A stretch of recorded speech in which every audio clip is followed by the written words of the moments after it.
ये सर में दर्द क्यों हो रहा है? चाय पीती हूँ, बेहतर महसूस होगा।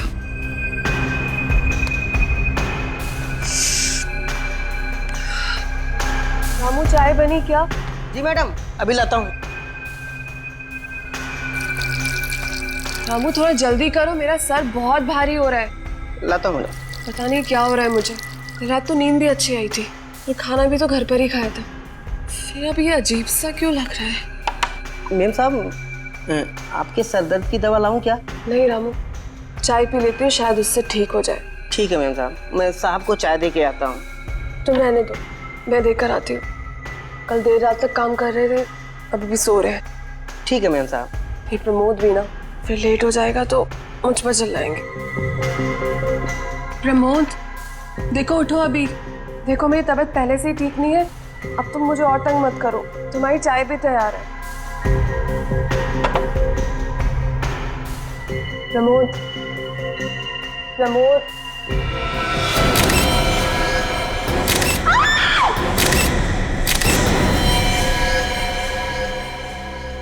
कैसे हो गया ये सब? मैम साहब, अपने आप को संभालिए, होनी को कौन टाल सकता है मैम साहब। लगता है काफी करीब से गोली मारी गई है छाती पे। और गोली लगते ही इसकी मौत हो गई, क्योंकि बेड से उतरने की भी कोशिश की हो, ऐसा देख के लगता तो नहीं है। कोई हाथापाई के निशान नहीं है। ऐसा लगता है कि जब खूनी ने गोली मारी तब ये गहरी नींद में सोए हुए थे। तुम इस घर के नौकर हो रामू? जी साहब। यहीं रहते हो? नहीं साहब, पास वाली बस्ती में रहता हूँ साहब। सुबह 7 बजे आता हूँ, घर का काम करता हूँ साहब, खाना बनाता हूँ और रात को 7 बजे चला जाता हूँ। अंदर कैसे आया तुम? साहब, मेरे पास घर की डुप्लीकेट चाबी है जो मेम साहब ने मुझे बना के दी है। उसी से साहब मैं दरवाजा खोल के अंदर आता हूँ, क्योंकि कभी कभी साहब और मेम साहब देर से उठते हैं। तो तुम्हारे पास इस घर की डुप्लीकेट चाबी भी है? जी साहब। तो जब तुम घर के अंदर दाखिल हुए तो कुछ अजीब दिखा घर के अंदर, या फिर घर के बाहर किसी को देखा जो गड़बड़ लगा हो? नहीं साहब, कल 7:30 बजे काम करके मैं चला गया था साहब। साहब और मैम साहब दोनों लोग टीवी पे फिल्म देख रहे थे और जब मैं सुबह आया तो साहब और मैम साहब दोनों लोग सो रहे थे साहब, और मैं रसोई में चला गया काम करने के लिए। सर, हाँ? यहाँ पे तो कुछ नहीं है। कुछ नहीं है? पूरी घर की तलाशी लेते हैं, चलो।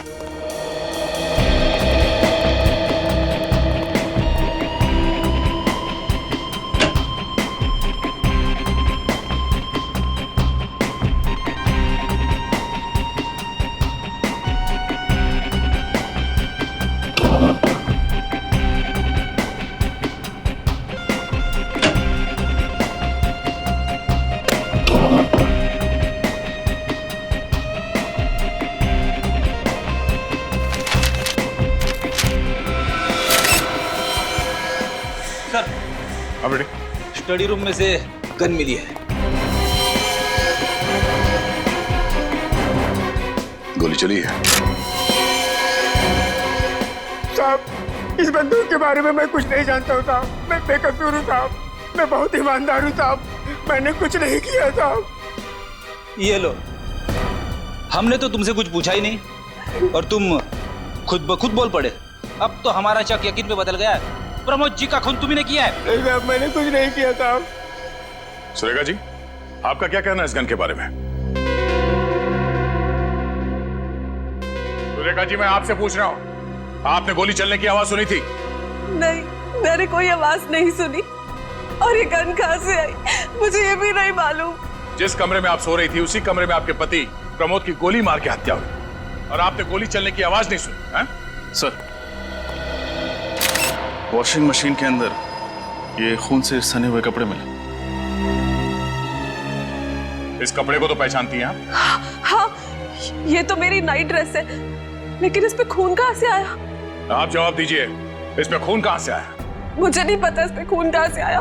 सुरेखा जी, आप झूठ बोल रही हैं। मैं आपसे झूठ क्यों बोलूंगी? क्योंकि आपने अपने पति प्रमोद का खून किया है। मैं क्यों अपने पति को मारूंगी? मैं तो उनसे बहुत प्यार करती थी। झूठ। मैं झूठ नहीं बोल रही हूँ, मैंने कुछ नहीं किया। मैं बिल्कुल निर्दोष हूँ, मेरी बात का यकीन कीजिए। कैसे मान ले कि आप निर्दोष हैं? जिस कमरे में आप सोई थी उसी कमरे में आपके पति का खून हो गया। आपने गोली चलने की आवाज नहीं सुनी। आपको यह तक नहीं पता कि आपके पति की मौत कब हुई है? मेम साहब सच बोल रही साहब। चुप। कब से काम कर रहे हो तुम यहाँ? 3 साल से साहब। और मेम साहब को और साहब को मैंने कभी भी झगड़ते हुए नहीं देखा साहब। झगड़ते नहीं देखा इसका मतलब ये नहीं कि आपकी मेम साहब खून नहीं कर सकती।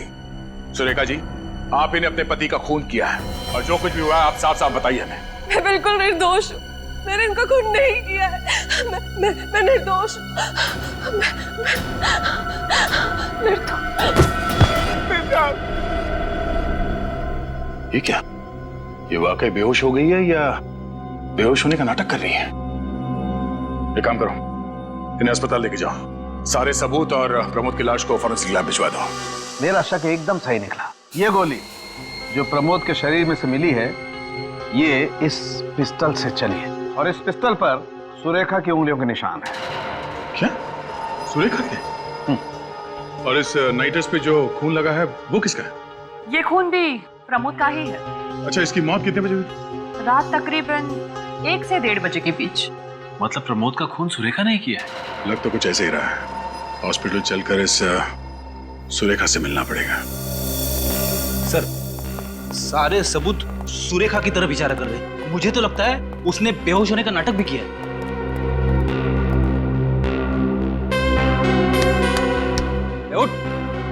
उठ। ये लो, ये तो सपनों की दुनिया में। इसे अभी हकीकत की दुनिया में ले जाते हैं। उठो, उठो। ड्यूटी पर सोने का पगार मिलता है क्या तुम्हें? नहीं सर, इसे तो सपने देखने का पगार मिलता है। क्या है, आप लोगों को हॉस्पिटल में रात को चेकिंग करने का पगार मिलता है? एक तो चोरी, ऊपर से सीना चोरी। हाँ? चोरी? कौन सी चोरी? मैंने कौन सी चोरी की? काम चोरी की है तुमने। जाओ ना, क्यों दिमाग खराब करते हो? वैसे भी पेशेंट को मिलने का टाइम खत्म हो गया। चलो कल 5 से 7 के बीच में आना। चलो, good night. Good morning. CID? Surekha ji इसी कमरे में है? जी सर। चलो दिखा।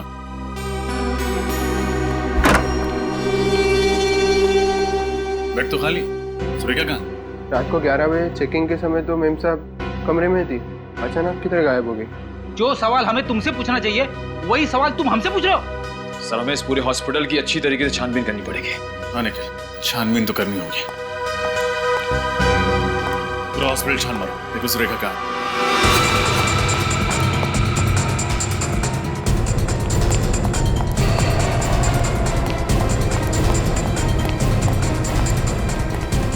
सब चेक कर लिया लेकिन सुरेखा नहीं मिली सर। वहां पे भी नहीं है। कैसे हो गया ऐसे? कहाँ है सुरेखा? साहब मुझे कुछ नहीं पता साहब, मैं तो यहीं पर बैठा था। बैठे हुए नहीं थे, सोए हुए थे। ये कपड़े देखे तुमने? ऐसे ही कपड़े हॉस्पिटल में हर मरीज को दिए जाते हैं। हाँ सर। अगर सुरेखा के हॉस्पिटल वाले कपड़े ये हैं तो यहाँ क्या कर रहे हैं? जो कपड़े सुरेखा पहन के हॉस्पिटल में आई थी वो कहाँ है? वो कपड़े तो यहीं पर रखे थे। सुरेखा के हॉस्पिटल वाले कपड़े यहाँ और उसके पर्सनल कपड़े गायब। सुरेखा खुद के कपड़े पहन के रफू चक्कर हो गई सर। बिल्कुल सही कह रहे हो फ्रेडी। उसने बेहोश होने का नाटक किया ताकि हम उसे यहाँ हॉस्पिटल में भर्ती कराएं और मौका मिलते ही वो यहाँ से भाग जाए। सर, हो सकता है इस पूरे चक्कर में कोई और भी है जो सुरेखा का साथ दे रहा है। लेकिन कौन हो सकता है वो? कैसे पता चलेगा सर? इस पूरे हॉस्पिटल में लगे सीसीटीवी कैमरास की फुटेज देख के। चल। एक्सक्यूज मी, हमें पिछले 2-3 घंटे की सीसीटीवी फुटेज देखनी है। मगर आप लोग? हम लोग सीआईडी? 10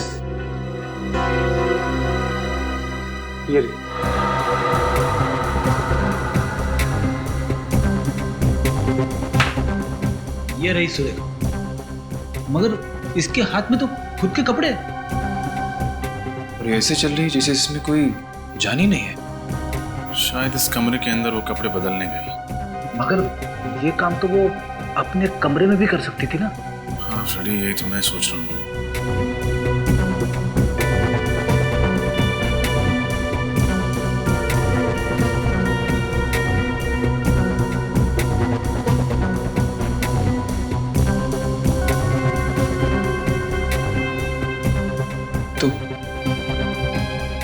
ये सुरेखा तो हॉस्पिटल के गेट से बाहर चली गई। सुरेखा को अचानक हुआ क्या और हॉस्पिटल से निकल के वो गई कहाँ?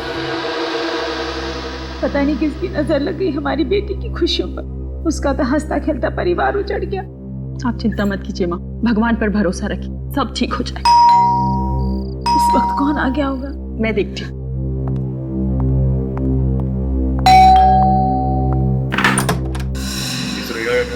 जी, लेकिन वो तो इस वक्त हॉस्पिटल में है। थी, अब नहीं है। हॉस्पिटल में नहीं है तो कहाँ है? ये आपको पता होना चाहिए। पूरे घर की अच्छी तरह तलाशी। अरे तलाशी? एक सेकंड, ऐसे कैसे आप तलाशी ले सकते हैं? आप लोग हैं कौन? सीआईडी। सीआईडी? मगर आपको तो मालूम है कि वो अपने पति प्रमोद की लाश को देखकर बेहोश हो गई थी। सब नाटक था ताकि वो हॉस्पिटल में भर्ती हो सके और फिर हमारी आंखों में धूल झोंक कर वहां से भाग सके। लेकिन सुरेखा ऐसा करेगी क्यों? आप उस पर झूठा इल्जाम लगा रहे हैं। आप बहुत अच्छे से जानते हैं सुरेखा, आपकी तारीफ। सर, ये हमारी बहू है, अमेरिका से आई है अपने भाई की शादी के लिए। आप सुरेखा की भाभी? जी। आपके पति मतलब कि सुरेखा के भाई आपके साथ आए? जी, वो मेरे साथ नहीं आए, उन्हें कुछ जरूरी काम आ गया था, लेकिन अब वो फ्लाइट में बैठ चुके हैं, कल तक पहुंच जाएंगे। सर, सुरेखा घर में नहीं है। बताइए, कहाँ छुपा के रखा आपने अपनी बेटी को? मैं क्यों छुपाऊंगी सर? क्योंकि आपकी बेटी सुरेखा जी ने अपने ही पति का खून किया है। क्या? जी हाँ। एक मिनट, आप लोगों के पास सबूत क्या है कि सुरेखा ने ही प्रमोद का खून किया? मौका वारदात से जो हमें गन मिली उस पर सुरेखा की उंगलियों के निशान। उसके अलावा खून करते वक्त जो कपड़े उसने पहने थे वो खून से सने कपड़े उसी की वॉशिंग मशीन से बरामद हुए। नहीं सर, मेरी बेटी अपने पति का खून क्यों करेगी? भला कोई अपने ही हाथों से अपना सुहाग उजाड़ सकता है क्या? पैसों के लिए उजाड़ेगी। पैसों के लिए? जी हाँ, पैसों के लिए सगा भाई भाई का खून कर सकता है, तो एक पत्नी अपने पति का खून क्यों नहीं कर सकती? नहीं सर, सुरेखा को पैसे की कोई कमी नहीं थी। उसके पिताजी ने सारी जायदाद उसके नाम कर दी थी, बंगला, गाड़ी, सब कुछ। आपको यकीन नहीं आता है तो मैं कागजात आपको दिखा देती हूँ। देखिए, कहना तो नहीं चाहिए, लेकिन सुरेखा के पास प्रमोद से ज्यादा जायदाद थी, फिर वो पैसों के लिए उसका खून क्यों करेगी? इसका पता तो चल ही जाएगा। सर, इस सुरेखा को ढूंढेंगे किसे? कोई ना कोई रास्ता मिल ही जाएगा सुरेखा तक पहुंचने का। अब मैं अंदर आ सकता हूँ? आइए। क्या बात है? साहब, मैं सुरेखा जी के बारे में कुछ जानकारी देना चाहता हूँ। कौन है आप? सुरेखा को कैसे जानते हैं? साहब, मेरा नाम गौरव है। मेरी सुरेखा जी और प्रमोद जी के घर के पास ही किराने की दुकान है। वो अक्सर मेरी दुकान से ही खरीदारी करते। तो फिर? परसों रात में गांव के लिए ऑटो रिक्शा से स्टेशन जा रहा था। मेरी रात 2 बजे की ट्रेन थी। जब मैं घर से निकला तो मैंने देखा सुरेखा जी अपने घर के पास वाले पब्लिक पार्क में नंगे पैर नाच रही थी। क्या सुरेखा जी पब्लिक पार्क में नाच रही थी और वो भी नंगे पांव? साहब, मुझे भी बहुत अजीब सा लगा। रात के 1 बजे का वक्त थोड़ा ही होता है पब्लिक पार्क में नाचने का। एक मिनट, क्या कहा तुमने? कितने बजे? 1 बजे। रात के 1 बजे? जी हाँ। रात के 1 बजे सुरेखा पब्लिक पार्क में नाच रही थी नंगे पांव, और सचिन उसी वक्त। और रात के 1 और 1:30 बजे के बीच में प्रमोद का भी खून हुआ। पूरे होश में थे जब तुमने देखा, या फिर कुछ शौक है तुम्हें? साहब, मैं पूरे होश में था, आप मेरा यकीन कीजिए। सर, कोई एक इंसान एक ही वक्त पे 2 अलग-अलग जगह पे कैसे हो सकता है? वही तो सचिन, वही तो। कुछ न कुछ तो गड़बड़ जरूर है, कुछ न कुछ तो गड़बड़ जरूर है। ठीक है, तुम जा सकते हो। पंकज, इनका फोन नंबर और एड्रेस ले लेना, जरूरत पड़े तो हम तुम्हें खुद से बुला लेंगे। हाँ सचिन,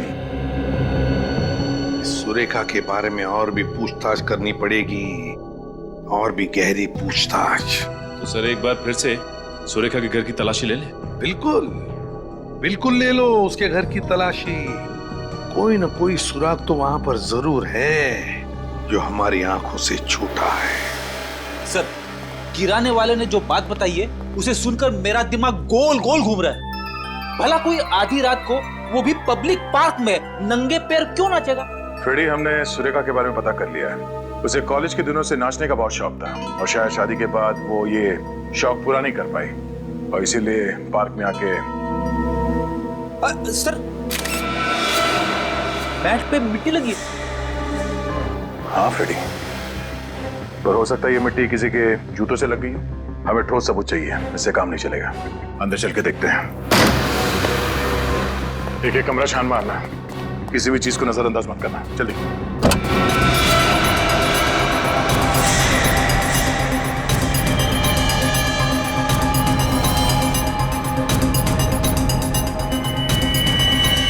काला सलवार, सलवार में मिट्टी भी लगी हुई है। डॉक्टर सालों के हिसाब से प्रमोद की मौत रात 1 बजे के करीब हुई थी। और एक इंसान एक ही समय पे 2 जगहों पे कैसे हो सकता है?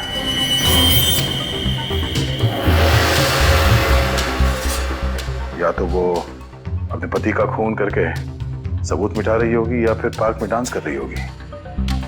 अब ये क्या चक्कर है? सर, सुरेखा की मेडिकल फाइल मिली है। अच्छा, ये क्या? ये सुरेखा रात सोने से पहले सिस्टोपैम टैबलेट खाती थी। ये सिस्टोपैम क्या है? डॉक्टर सालों के ही बताएंगे।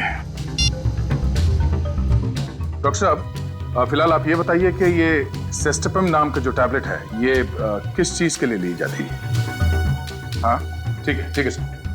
क्या हुआ? ये टैबलेट सिस्टोपैम एंटी डिप्रेसेंट है। मतलब सुरेखा को डिप्रेशन की बीमारी? पर ये बात सुरेखा की माताजी ने हमें क्यों नहीं बताई?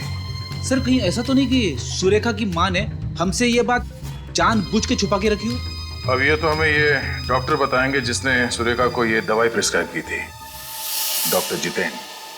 ये 2 गोलियां ले लीजिए, इससे तुम्हारी दिमागी दृश्य कम हो जाएंगे। मनसुख, इन्हें ले जाइए। आइए।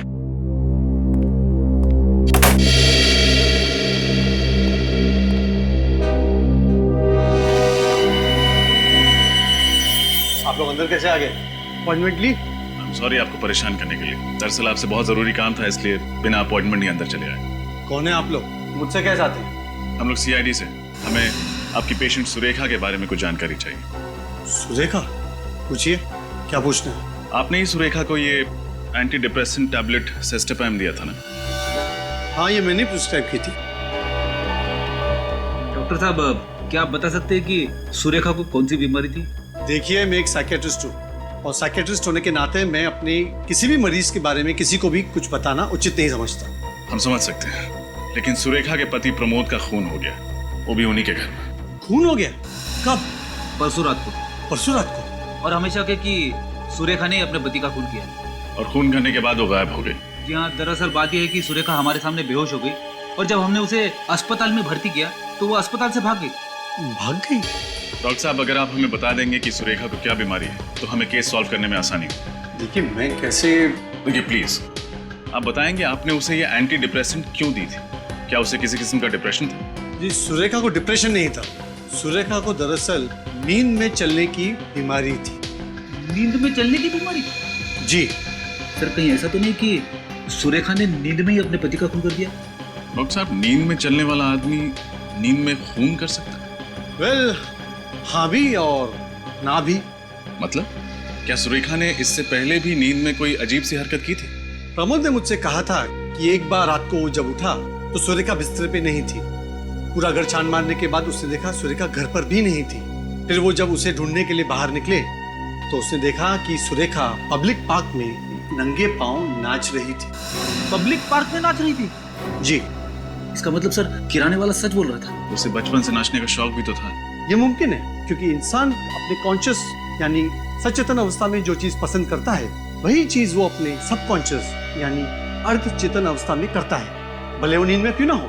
लेकिन डॉक्टर साहब, नींद में कोई किसी का खून कर सकता है? वेल, इस संभावना को नकारा नहीं जा सकता, क्योंकि कुछ साल पहले अमेरिका में एक ऐसा केस हुआ था जहाँ पे एक आदमी ने अपने भाई का खून कर लिया और कोर्ट में यह साबित हुआ कि वो अपने भाई से बेहद नफरत करता था। इसलिए उसने अपने भाई को अपने सबकॉन्शियस यानी अर्ध चेतन अवस्था में मार डाला। लेकिन सर सुरेखा की बातों से तो ऐसा लग रहा था कि वो अपने पति से बहुत प्यार करती थी। समझ में नहीं आ रहा। डॉक्टर साहब, जहां तक मुझे पता है अर्ध चेतन अवस्था में कोई आदमी चीजों को छुपाएगा नहीं। Am I right? ठीक कह रहे हैं आप। अजीब बात है, हमें गन मिली कचरे के डब्बे में बहुत सारे कागजों के नीचे छुपाई हुई, और खून से सना हुआ नाइट ड्रेस मिला, वो भी वॉशिंग मशीन के अंदर बहुत सारे कपड़ों के नीचे छुपाया हुआ। और सर किराने वाले के हिसाब से तो जब प्रमोद का खून हुआ तब तो सुरेखा पब्लिक पार्क में नाच रही थी। वही तो, एक ही आदमी एक ही समय पर दो जगहों पर कैसे हो सकता है? अजीब चक्कर है। कोई ऐसा तो नहीं कि सुरेखा की इस बीमारी का कोई और ही फायदा उठा रहा है? हो सकता है, और अगर ऐसा है तो हमें जल्द से जल्द सुरेखा को ढूंढना होगा, क्योंकि अब उसकी जान को खतरा हो सकता है। सर, हाँ सर, उस रात जब सुरेखा जी हॉस्पिटल से गायब हुई थी तो इस रिक्शा वाले ने उन्हें देखा था। तुमने सुरेखा को देखा था? जी साहब, और वो मैडम बड़ी अजीब तरीके से चल रही थी। अजीब तरीके से मतलब खोई खोई भी लग रही थी। खोई हुई सी लग रही थी? जी हाँ, और एक बात और, एक आदमी उनका पीछा भी कर रहा था। एक आदमी उसका पीछा कर रहा था? जी हाँ। तो क्या तुमने उस आदमी को देखा है? जी। तो उसकी शक्ल बनवा सकते हो, स्केच? जी हाँ, बिल्कुल बनवा सकता हूँ। वो आदमी ऐसा ही दिखता है? जी हाँ, बिल्कुल ऐसा ही दिख रहा था। लाइए दीजिए।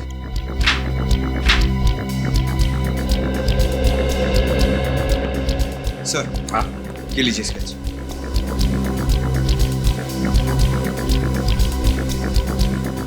अच्छा, तो ये है वो आदमी जो सुरेखा का पीछा कर रहा था।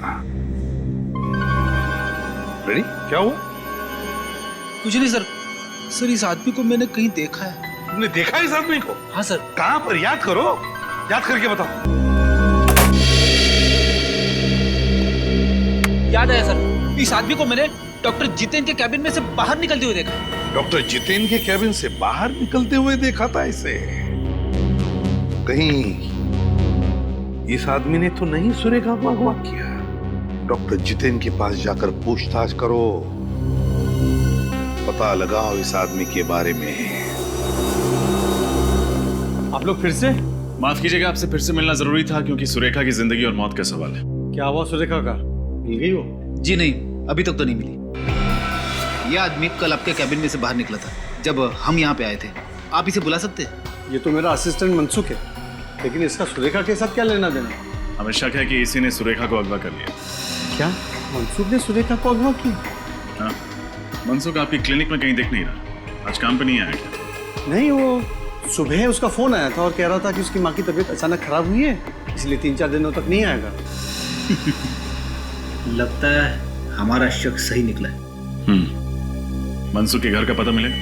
हॉस्पिटल वालों ने जो मनसुख का एड्रेस दिया था यही है ना? हाँ सर, लेकिन मुझे लगता नहीं कि मनसुख को हमें देख के खुशी होगी। हमें देख के किसे खुशी होती है? मुझे मायूस हो जाता है, क्योंकि जानता है कि उसका वक्त पूरा हो गया।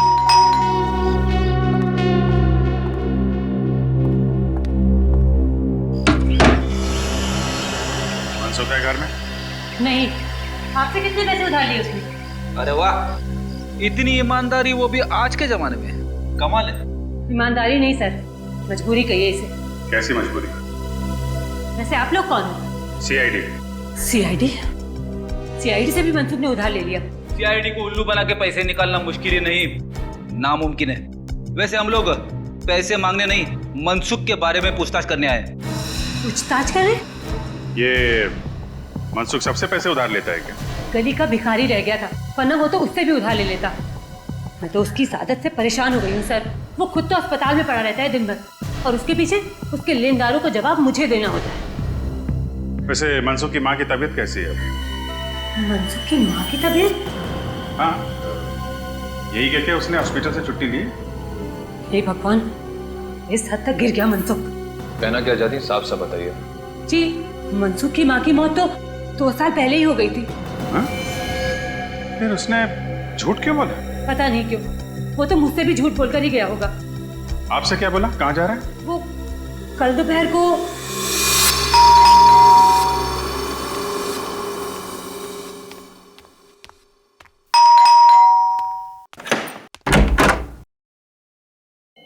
आ गए तुम? कब सुधरोगे तुम? मैं कुछ कह रही हूँ। अरे कुछ बोलते क्यों नहीं हो? और ये तुम्हारे हाथ में क्या है? अरे छोड़ो। तो यहाँ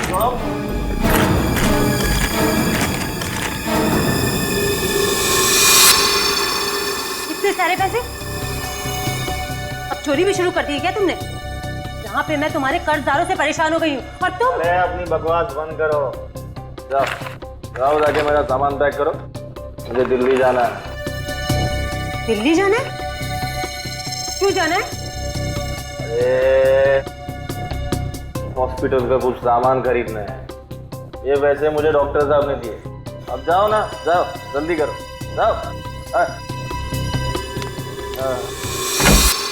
हॉस्पिटल से कह के गया कि माँ की तबीयत खराब है, इनसे बोल के गया कि दिल्ली जा रहा है हॉस्पिटल का सामान लाने। सर मुझे लगता है सुरेखा और प्रमोद के केस में जरूर इस मनसुख का हाथ है।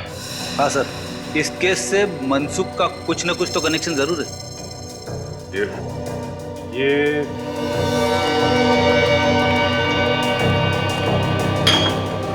शराब की बोतलें, इस मनसुख को शराब पीने की आदत है क्या? जी सर, जब तक 2 बोतल देसी दारू न पी ले उसे नींद ही नहीं आती है। ये सारी कमाई वो दारू में ही उड़ा देता है।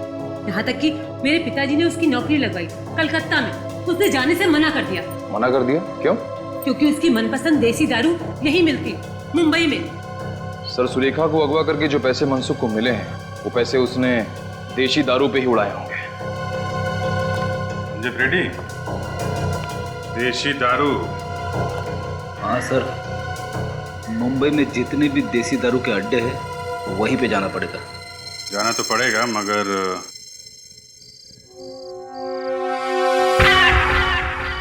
गुड। अच्छा, याद है ना तुम्हें क्या करना है? हाँ, मनसुख के बारे में पूछताछ करनी है। Very good. और अगर कोई पूछे कि तुम कौन हो तो यही कि मैं एक सीआईडी ऑफिसर फ्रेडी हूँ। तेरे की, तुम फ्रेडी नहीं हो, तुम एक टपोरी हो, पप्पू टपोरी, समझे? आई एम सॉरी सर, मैं तो भूल ही गया, मैं पप्पू टपोरी और मैं कल्लू टपोरी। ठीक है, सिर्फ इतना याद रखना कि तुम मुन्ना भाई के गैंग के आदमी हो और मनसुख को ढूंढ रहे हो, क्योंकि मनसुख ने मुन्ना भाई से पैसे उधार लिए हैं लेकिन वापस नहीं लौटाया है। समझ गए सर? गुड। अब जाओ और ओवर एक्टिंग मत करना, समझे? जैसे ही कुछ पता चले मुझे फोन करना। निकल लो।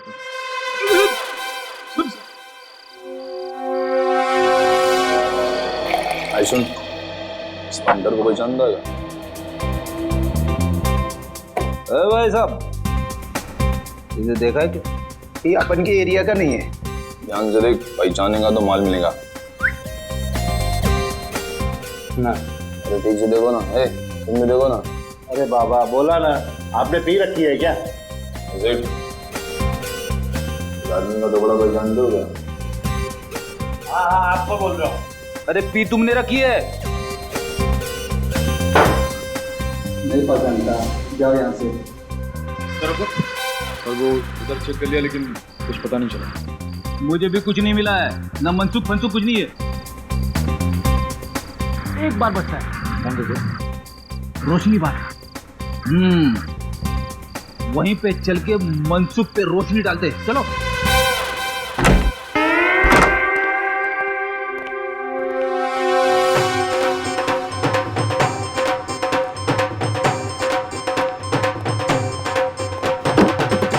अरे फटाफट बोल, क्या चाहिए? मौसमी, नारंगी, अंगूरी? ये आदमी चाहिए। हम यहाँ शराब बेचते हैं, इंसान नहीं। अब आया है तो पतली गली से निकल लो, नहीं तो लेने के देने पड़ जाएंगे। हाँ।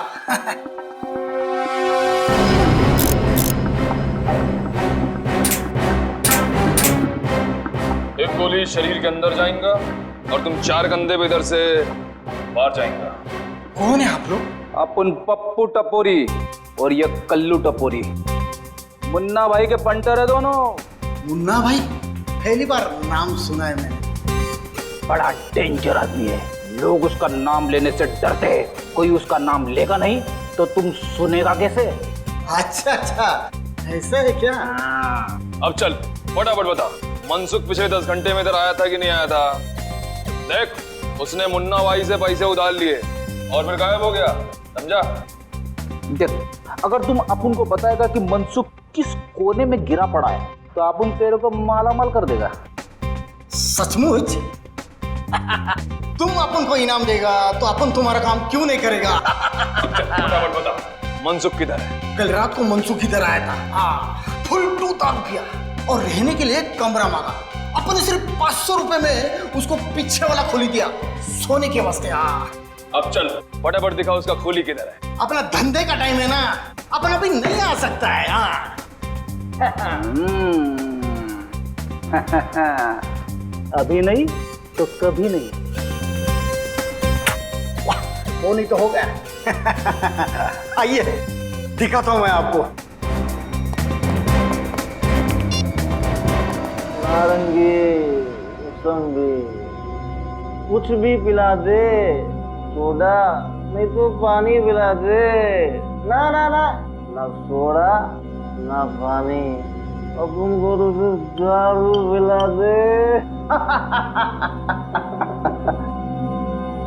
आज तो अपन फटे तक दारू पिएगा। बहुत सारा माल है अपने पास, बहुत सारा। ओ नहीं,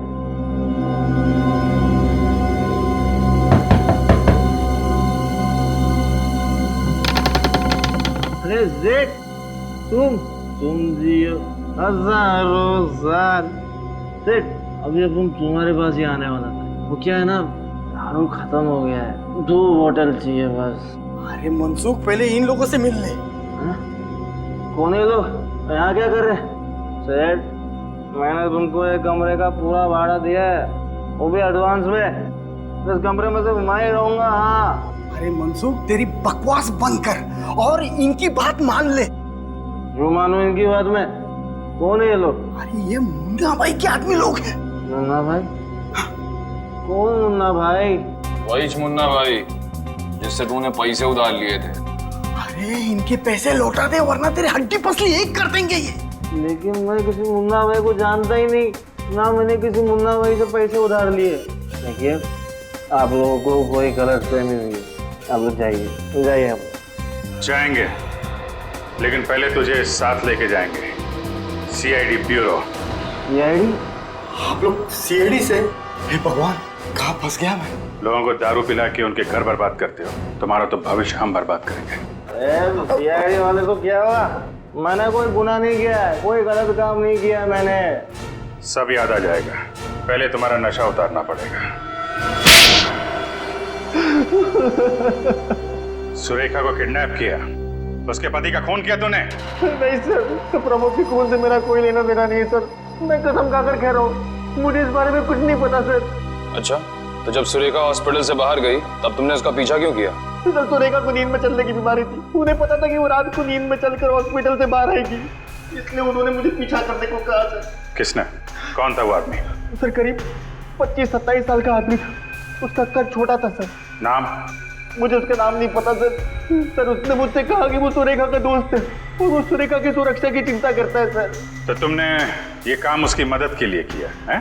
तो ये दारू के पैसे कहाँ से आए? कर्जदारों के पैसे कहाँ से चुकाने वाले थे तुम?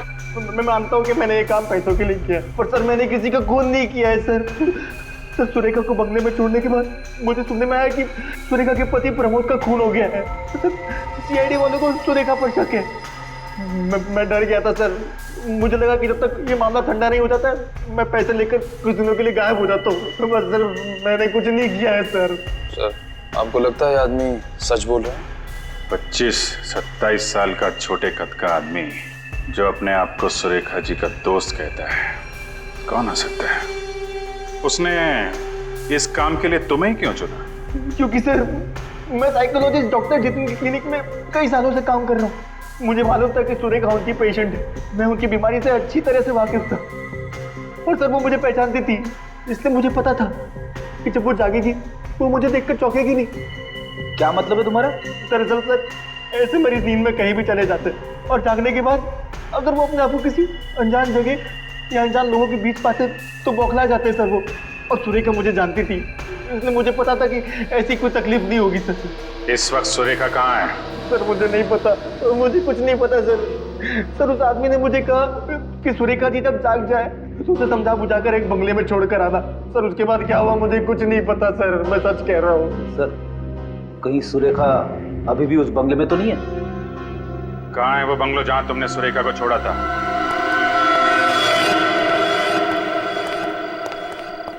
मनसुख ने यही पता बताया था ना? हाँ सर।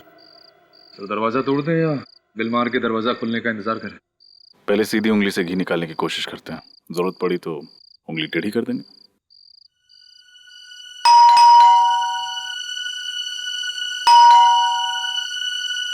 दरवाजा तो खुल नहीं रहा है, उंगली टेढ़ी करे। लेकिन दरवाजा तोड़ेंगे नहीं, कोई और रास्ता ढूंढते हैं अंदर घुसने का।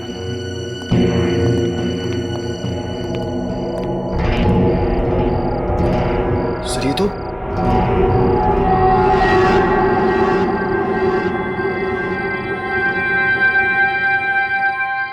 ये तो सुरेखा है। इसने तो हेडफोन लगा रखा। हाँ, ये कर क्या रही?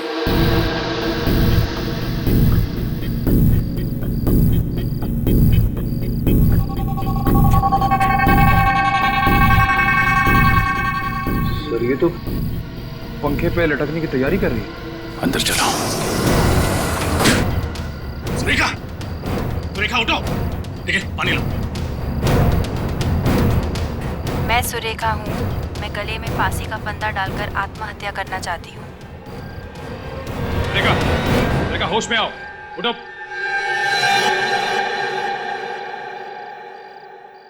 ये मैं क्या कर रही थी? आप फांसी लगाने जा रही थी।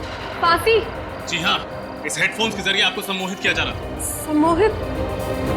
मैं सुरेखा हूँ। मैं गले में फांसी का फंदा डालकर आत्महत्या करना चाहती हूँ।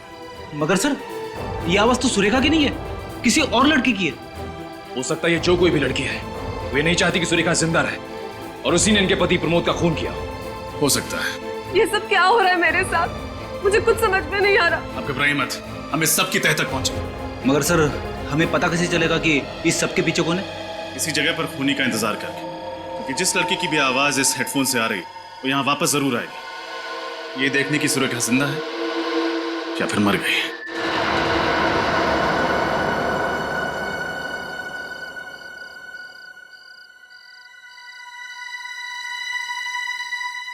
दो घंटे हो गए सर, अभी तक तो कोई नहीं आया। सब्र करो फ्रेडी, सब्र का फल मीठा होता है। सब मेरे साथ ही क्यों होता है? संभालिए अपने आप को सुरेखा।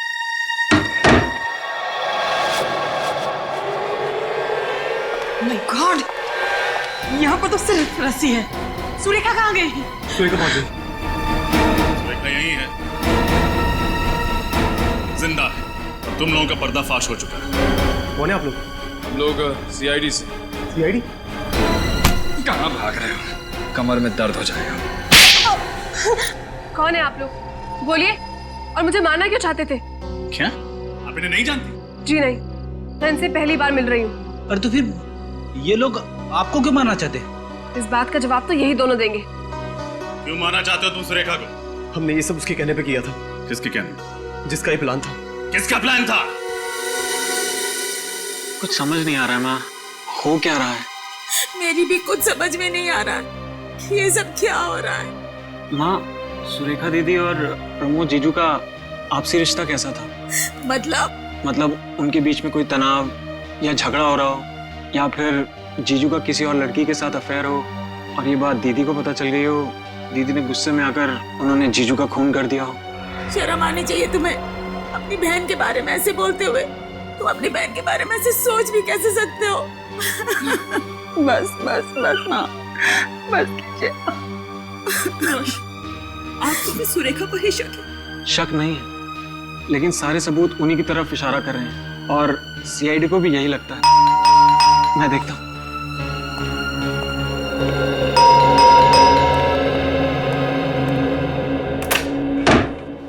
जी गई। मैं सीआईडी से। आप कौन? मैं सुरेखा का भाई रोशन हूँ। कहाँ है मेरी बच्ची? कुछ खबर मिली उसकी? पता चला, लेकिन क्या? लेकिन उसे बचा नहीं सके। बचा नहीं सके? कहाँ है सुरेखा? क्या हुआ उसको? उसने आत्महत्या कर ली। नहीं, ऐसा नहीं हो सकता। कह दो कि ये सब झूठ है। सुरेखा में छोड़ के ऐसा नहीं जा सकती। भगवान के लिए कह दीजिए कि ये सब झूठ है। भगवान ने आपकी बात सुनी है। आप क्या कहना चाहते हैं? यही कि आपकी बेटी सुरेखा मरी नहीं है, जिंदा है। सुरेखा जी। माँ, मेरी बच्ची। भाभी, आप लोगों ने हमसे झूठ क्यों कहा? उसका जवाब है ये दोनों। आइए।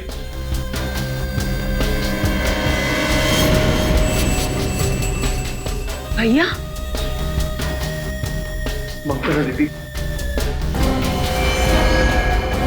स्वाति जी, भागने की कोशिश बेकार है, सो प्लीज अब बताओ, क्या दुश्मनी थी तुम्हारी प्रमोद के साथ जो तुमने उसका खून किया?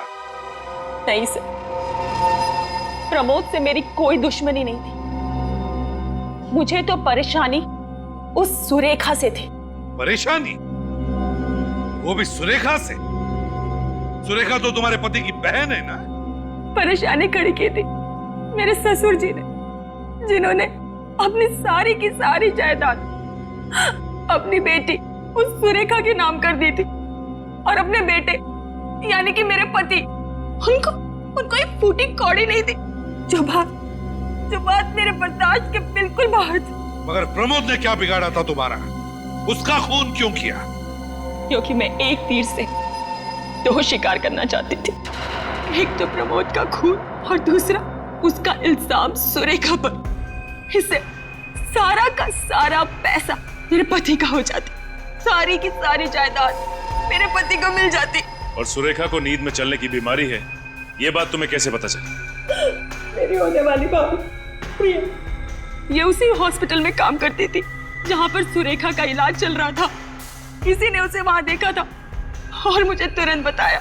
मैंने ही इससे सुरेखा की बीमारी के बारे में और पता करने के लिए कहा था। वाह रे वाह प्रिया, वाह, अच्छा साथ दिया तुमने। और जैसे ही तुम्हें सुरेखा की बीमारी के बारे में पता चल गया, तुम्हारे दिमाग में वो घिनौना प्लान आ गया है ना? हाँ, मैंने इंतजार किया उस रात का, जब सुरेखा नींद में चलते चलते सामने के पब्लिक पार्क में जाकर नंगे पांव नाचने लगे। फिर मैंने प्रिया और राजेंद्र की मदद लेकर प्रमोद का खून करवा दिया। प्रमोद पर गोली किसने चलाई? गोली राजेंद्र ने चलाई थी। तो फिर सुरेखा के उंगलियों के निशान पिस्तौल पे कैसे आए? मैं अच्छे से जानती थी कि सुरेखा जब नींद की अवस्था में चलते चलते बाहर जाएगी तो वो कपड़े जरूर बदलेगी, इसलिए मैंने उसके कपड़ों के ऊपर पिस्तौल रख दी थी। और उसने वही किया जो मैं चाहती थी। उसने कपड़ों के ऊपर से पिस्तौल उठाई और उसकी उंगलियों के निशान उस पर आ गए। सब कुछ प्लान के मुताबिक चल रहा था, यहाँ तक कि सुरेखा के आत्महत्या का प्लान भी। पर पता नहीं आप लोग कहाँ से आ गए और सारा प्लान चौपट हो गया। चौपट तो तुम तीनों की जिंदगी हो गई। जिस दिन हम तुम्हारे प्लान के बारे में सब कुछ समझ गए, बस तुम्हारे मुंह से सुनना चाहते थे। अब शायद तुम तीनों को फांसी ही होगी, तब तक जेल की सलाखों के पीछे सड़ते बैठना।